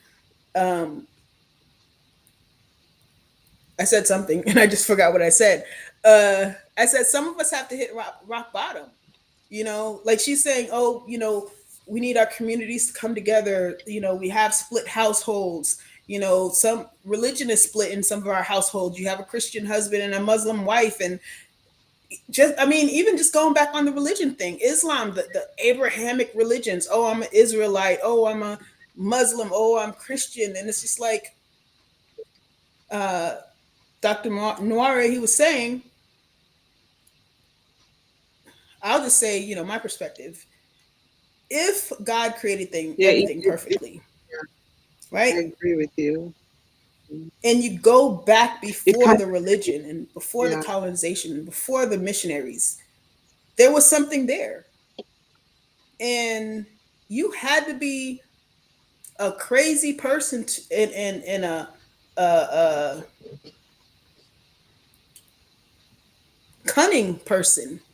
And those are the words that they gave, even to the devil. They said, he was cunning, he was charming, he was, he worked his split tongue to convince someone that they weren't as perfect as the next person. And then to be able to control that person going forward. But then I just say the heart of the African is pure.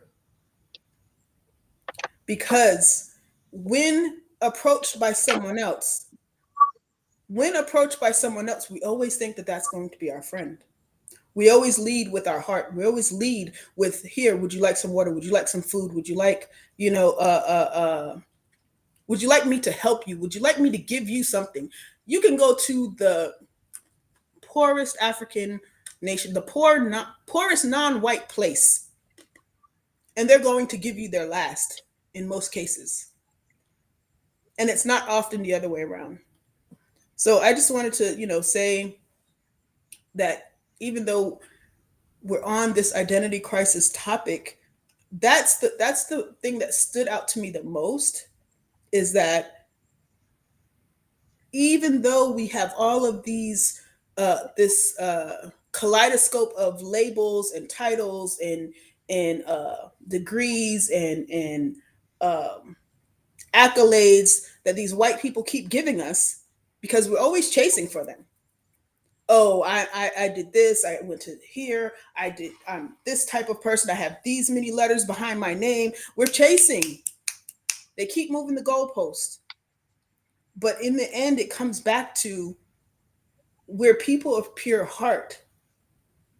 And every African, every one of my closest coworkers, he's from Honduras. And he and I just sit back and laugh at what's going on in the West right now. Why? Because we have that same heart. And Nwari and Nduku mentioned about coming to the Americas, and the Americas not being our home, where we have the FBA and the ADOS fighting about that. One of the last things I did before I fully mentally disconnected myself from the United States was I said a prayer for the Native American. Because most Africans have no clue. Most Africans have no clue, for example, of all of the tribes that were there. There's thousands of tribes, thousands of languages, people who the biological warfare was heavy before COVID and all this other stuff. Excuse my language, because you can get flagged, all that stuff. But they literally said, hey, let's come through with smallpox and let's go back home. And when we come back, let's see how many are dead so that we can start wiping this place out. I'm getting less formal in my speech now, but that's what they said. They said, let's come here, make these people sick, leave, let the sickness ravage these people, and come back and pick up the bones and start building our own nation. Let's come and kill these people's livelihood and food. They destroyed millions of buffalo. And you go and I meet Africans every day. And when I was in South Africa, I was like, in the taxis, and we're just talking, and, oh, where are you from? Where are you from? Oh, you want to go back to America, don't you? And I'm like, no. And they don't understand why. And, we start talking about politics, and a lot of the people that I spoke with are against Malema, and it's not my position to say which way they should go or which way anybody should go. But the reason why they said they don't like him is because he's not diplomatic enough. He's harming the white people. He's making the white people uncomfortable. So that's going to slow down the African comfort. And I'm thinking to myself, like, but you've been uncomfortable all of this time. Your lights have been going out all of this time. Your shanty towns are shanty towns all of this time. So why should this guy continue to be diplomatic with people who are not diplomatic with you? Oh, he's too militant. He's too rough. He's not being nice. And I'm like, okay, yes, we've been nice all of this time. And I'm just like, calm down, Shayna. It takes time. People need education, so I feel Verona and Caribbeans, being from New York, being from the Northeast, Noire knows Caribbeans are heavy. Central and South Americans are heavy when it comes to their identity. Puerto Ricans swear they're not, anything but Puerto Rican, but and they won't. It's the identity crisis is heavy. It's heavy when you start moving around and It talking is. to It different is. people. Jamaicans saying, "Oh, I'm not African," and I'm like, "Okay, so where do you think you came from?" There's a town on your island called Comanche. There's a town in Ghana called Comanche. And where do you think you come from? Like, what are you saying? So I'm so happy for this conversation. I'm so happy to be on this Mhm. platform. There's so much to continue to work towards. Um, as far as Verona was saying, like how do we start developing these small groups and building out from these small groups? It's overdue. It's well Yeah. overdue, and I'm glad to be part of the conversation. Yeah. Oh, sorry, Verona. Give me a second. Okay. Too Shingo's just dropped off. Okay. Yeah, we need to round up now, guys. Okay, Verona, go please, and then yeah. So in rounding up, I think one of the things that we need to do is to promote our cultural programs, festivals, as she was saying, digital platforms where, continental Africans are visiting those spaces, and also music, art, and stories, and our because spirituality is one of the main reason why we are here. Okay, we also need to invest in language, because I find one of the issues I'm facing is when I try to converse with our African brothers and sisters. They speak different languages, but I get to understand that the Swahili language is one of the most widespread in Africa. I get to understand. Is that true? I believe that's so. Yeah. Yeah. Yeah. It's true. Yeah. Yes, our languages as well. And we need to build economic bridges. One of the biggest thing, economical bridges. Thanks, Verona. Share you up. Yeah. Yeah. Go on. I just want to make a And, quick point about the languages. and In then my Tama. moving around in West Africa, I'm finding that, and Nduku can probably speak to this a little bit. I'm finding that a lot of a lot of people that I work with here in Qatar, a lot of Kenyans, a lot of Ugandans. Um, I'm finding that the last two generations are losing their native language, and they're leaning in on English, leaning in on the colonizers' language. I met several people in West Africa, and this one guy, he personally speaks four languages, but he only wants to teach his child two languages because he thinks that those two languages are going to be the languages that are going to be more productive, economically productive going forward for that child. And I'm like, that child should know every language that you know, and even in more local languages. They can pick up English anywhere, but once you lose your native language, it's gone, you know? So, like Verona was saying, like language needs to be a tool to, maintain our heritage and our identity going forward as well. Thank you very much. Okay, Tama Shengu. Before you go and worry, let Tama Shengu. Yeah, because yeah, go on, Tama. Your last round up, please. Hello, Tama.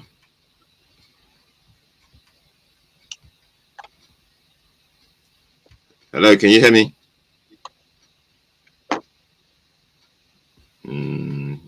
Like I can't. We can't get her. Okay. All right. Umari, you want to final words from you, please, my brother? Yeah, we have a good brother that's on now. Nova Felder, and I was hoping at some point maybe you can maybe get this brother on. And 2 points that he makes, he says our humanity has led us to this negative space. Our humanity may lead to our extinction. Some of us have to give up our humanity for the rest of us to live. And then the other part, because he's African American and I believe Kenyan, right? I'm not sure if I think Kikuyu. He says, I'm son of both the U.S. and the continent of Africa. And this is the lesson I've learned over the years. I assume that's what he's saying at the end. So that type of connection is what needs to be made. When Verona was mentioning, hey, invite everyone to our groups. What happens, I know here in the States, is sometimes you don't have a lot of continental Africans at the African Street Festival, right? Or at the younger generations, second or third, are starting to integrate a little more. But even as that's happening, are we maintaining an African-centered culture and space, and which is not happening.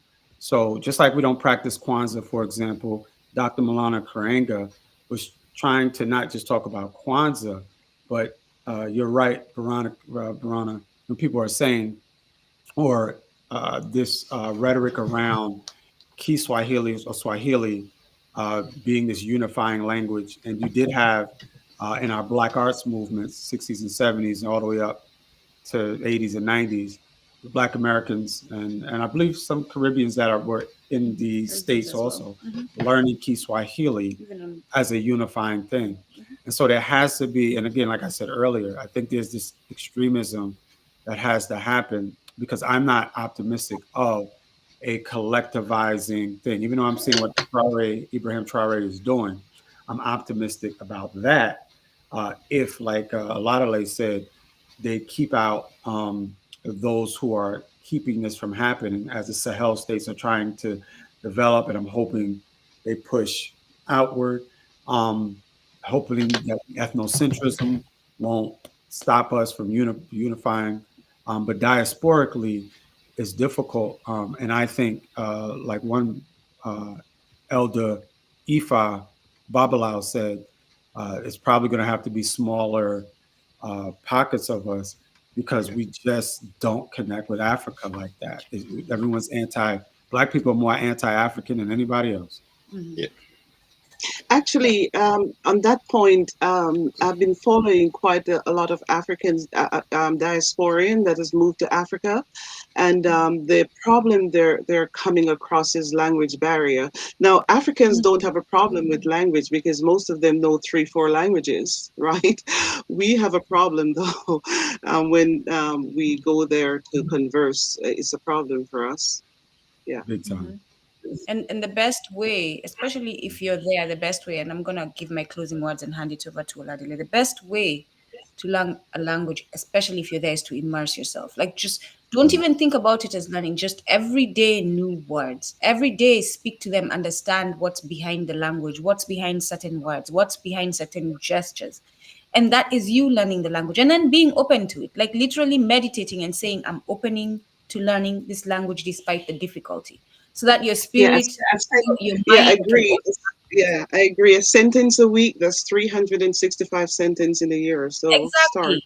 And so what if you don't know the whole That's good, vocabulary Verona. of Kubuntu? Yes. Verona, that's good. So what? Say that one more time, Sister Verona. Say that I one was more time. saying a sentence a week is 365 sentences for the year. Sorry, I said 365. A sentence a day is 365 sentences for the year. So why not learn a sentence a day? Just repetitive, right? That's what I've been trying to do with Swahili. Just a Yeah. sentence a day. Just repeat that one sentence over and over and try to use it. Especially the And children, they learn by repetitive, action. Yes. and speaking of connections, because I am a native Kiubuntu Kiswahili speaker, Verona, if you need help, feel free to reach out, and I'll be more Oh, than I happy to need help. I need my people in every way. Oh my gosh, Yeah, I need definitely them in reach out. If every you have way. questions, reach I out. actually, to be I honest with will you, I feel have. I felt so lost for a long time because I'm one of the only person in my family, and I have a large family. I'm one of the only person in my family that is really taking this part. We have sat down and talked about doing our ancestry and things like that before. But on this journey, it's a lonely journey for many of us, but we need to take it because every one of us have to take it, and we need to show the ones the way that don't know, please. Yeah. So quickly, Oladile, I'm going to touch on two things quickly, and I'll rush through them. Uniting family first. Um, you do not have to wait to unite your family. I'll say that it's a great idea, right? And it would be perfect if that was the case. But we are so damaged. Our community is so damaged that logic does not work anymore. The logical things that we say, like take care of your home first before you take care of the outside, that doesn't play a part. We are in a state of crisis, and therefore drastic measures must be taken. So whatever family will accept, whatever family is ready, and now we're looking at the global Wana Ubuntu family. Wana Ubuntu are the children of Ubuntu, Africans. Ubuntu is our unified. It has different names in different parts of the continent, but it is the same principle. And whatever Wana Ubuntu you connect, like yesterday I was with family, but I wasn't born with them. I wasn't raised by them. They're not my dad, but they were very much my family. Yesterday, they cared for me as if they were family. Because guess what's happening in my family? I have people who believe in the United States. I have people who are telling me, Nduko, why do you keep doing this? You're losing your job. Why do you keep doing this? Why don't you stop doing this? How can you fight for others? Why don't you fight for yourself? Oh, you think I'm going to wait for that family? Hell no. I'm going to connect with the family that is ready. Not the family that's criticizing me, that is going for vacations and dance parties and shoes and talking about nonsense. No, I don't care if they're my That's blood. true. I might have to take them down to liberate us all.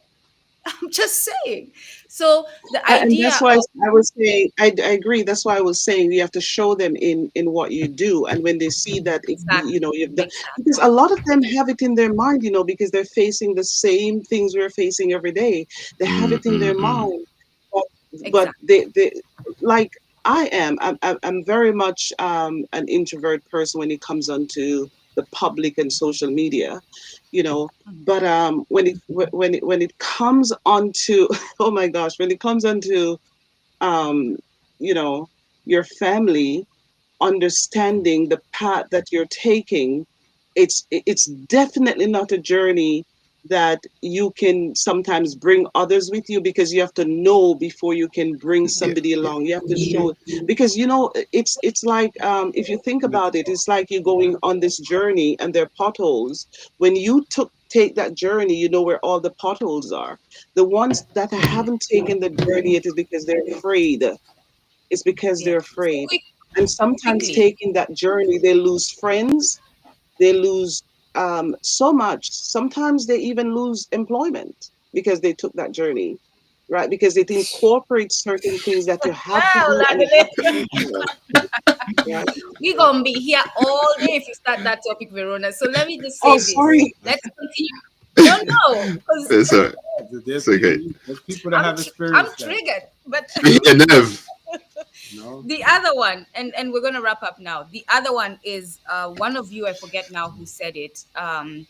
The best way to seek reparations is to tax them. And the one way that the diaspora can do this is to connect with the continent, because that's where there's nations that are structured. You don't have a nation here. You don't have the chance to build one anytime soon Yeah. because of the structures that are built to stop you from doing it. So if you connect with the nations at home, then you have political strength. And then instead of going to the UN, going to Congress and begging for reparations and presenting papers that you're wasting hours writing to present to the colonialists and the criminal, oh, please, criminal, do yeah, you see what you did to please, me, man. criminal? I need reparations. You need to give me. Hell no. Go structure your Structure. political power, build it, your backbone. Say, guess what? United States, you cannot do anything in Africa until you pay these taxes. And everything that you're going Mm-hmm. to, anything that you're going to do with us will be taxed this way. Guess what? This is how much you have built in your economy through colonialism, through exploitation, through imperialism. This is what you'll be paying. And the price of gold is this, United States. All right, sit back. Let me pick Mm-hmm. up the phone. UK, this is the case. But This is how much we're taxing you, UK. Germany, this is how it's we gonna will be happen. telling you, It's gonna happen. It's not even white man, this theory. It's gonna happen. we will be telling you what time is. We will not be asking you. It's gonna happen. And that's the end of it. But the only way we can do that is if we Visa first. Start we with go their back to visas first. Everyone travel to Africa. Visa. and build for That needs to go. Anyway, that okay, guys. Because of time, I'm just gonna round up, guys. In conclusion, based on what everybody's been saying here today, I think we need to unite in the diaspora on the continent. Our pains are kind of different. That's going down right now. It's going down right now. Yeah, our pains That's going down right now. Yeah, it is. Our pains are kind of similar, but in different contexts. But we are united. We're the same people. This is something we need to get through our heads and just, guys, let's work together. Like you guys said, we need to build in little communities, because the big communities, like, I completely agree with that. We need to build communities, man. We need to work together. We have a group, we have a community here, guys, and we're building. And guys, this is just the first of many series. Yeah, we're coming back again. We're gonna do this again. So, guys, thank you very much for your time. It's been very, very, very, for me, it's been very insightful, emotional sometimes when I listen to you guys speaking, because sometimes it takes all of us to be a community, and we really appreciate you all. Thanks, guys. Ubuntu, guys, we can do this. So